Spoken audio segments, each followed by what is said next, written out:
When you hear the word homeless, what's the first thing that comes to mind? Probably not having a house, right? Well, what if the real problem is so much more complicated than that? In this explainer, we're going to peel back the layers and look beyond just shelter to figure out what home really means. Okay, so let's start with a picture, an image that for generations has pretty much defined how we see homelessness.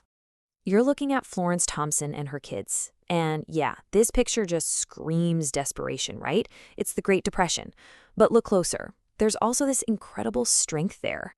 In fact, her own daughter later said Florence was the backbone of our family. Think about that. Even without a house, she was still creating a home. And that right there, that's the core of it. It forces you to ask, is being homeless just about not having a roof over your head, or is there something deeper going on? So to really get a handle on this, we've got to break down the language we're using. Because the difference between a house and a home, it's absolutely everything. Okay, so here's the official definition of homelessness. It's all about lacking a fixed, regular, and adequate nighttime residence. Sounds pretty straightforward, right? It's just about the physical place, the shelter.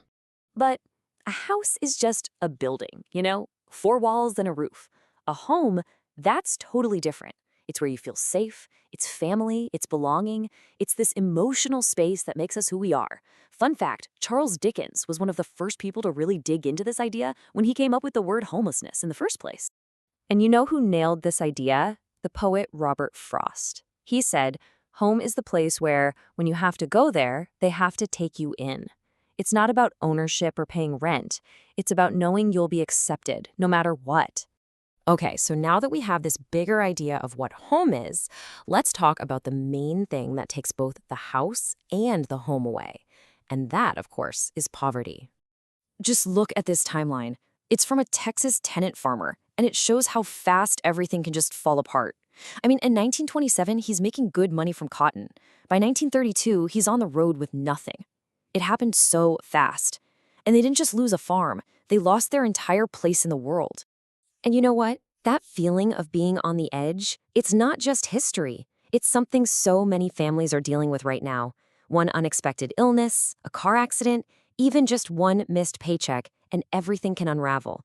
The safety net is just so thin. And this risk, this vulnerability, it isn't spread out evenly. Take a look at this chart from 2003.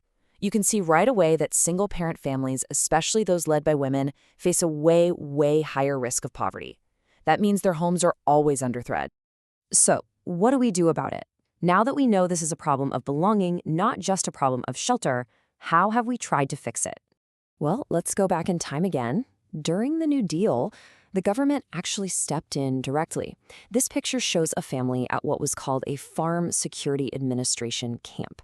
And these places weren't just about providing a roof. They had sanitation, and maybe most importantly, they fostered a sense of community. And that was the game changer. I mean, sure, the housing was basic, but the whole point was to keep families together, to keep the home intact. The goal wasn't just to warehouse people. It was to preserve that sense of family. Now, fast forward to today, and, well, the approach can be pretty different. A lot of modern policies don't really focus on support. Instead, it feels like they focus on making homelessness invisible. They do that by making basic survival acts illegal, things like sleeping outside or even just sitting on a sidewalk. But here's the thing. This story isn't just about poverty and policy. There's another really powerful side to it. It's a story about human spirit, about dignity, and about this incredible drive people have to build a community no matter what.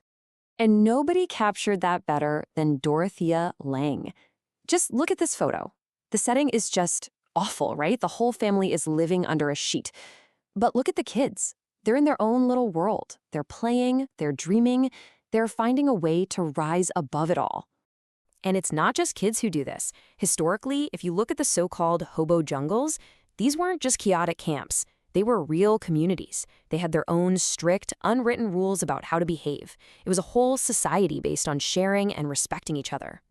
You can see that exact same spirit of resourcefulness today in things like street newspapers. This is brilliant. It's not a charity handout. It's a real business. It gives people a job, a way to earn immediate income, and it totally shatters stereotypes about homelessness.